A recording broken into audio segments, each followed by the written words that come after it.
In Abeokuta, on the outskirts near an old rocky hill, there stood a house that no one had touched for years.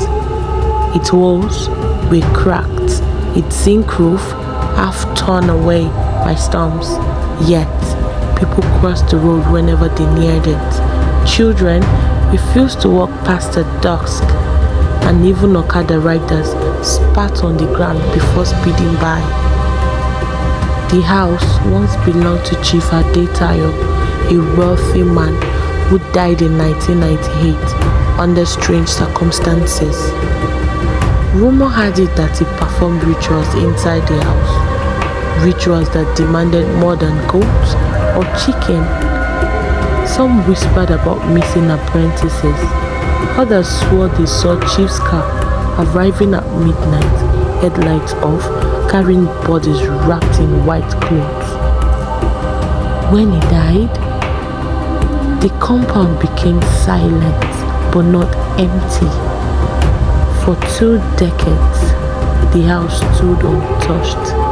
But in 2018, a group of university students from Funab, eager to prove their bravery, decided to spend the night inside. They had heard too many whispers. The house eats people.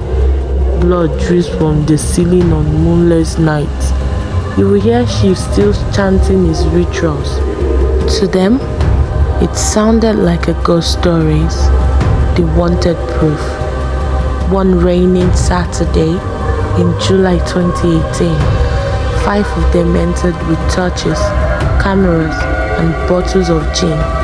At first, the house seemed ordinary. Dusty floors, cobwebs, broken furniture.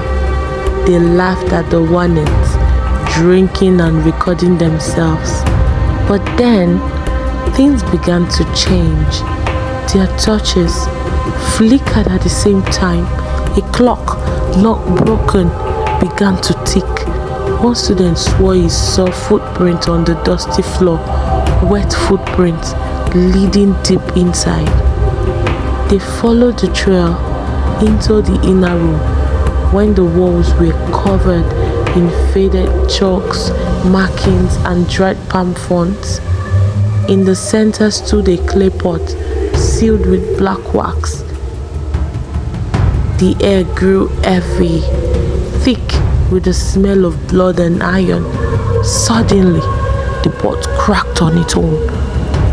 From inside rose a dark mist, and with it, a voice, Chief Adetayo's voice, calling the names of each student one by one. The door slammed shut, and no matter how hard they pushed it, it wouldn't open. The last thing neighbors claimed to hear that night was laughter. Deep laughter echoing from the abandoned house. By morning, the students were gone. Their phones and bags were found neatly arranged by the doorway as if placed there by unseen hands. Till today, no one knows what became of them, but the house remains silent and waiting, its broken windows watching the road. People still whispers that Chief Adetayo is not dead. Not really. His rituals bound him to the house, and anyone who enters after 2018 never comes out the same.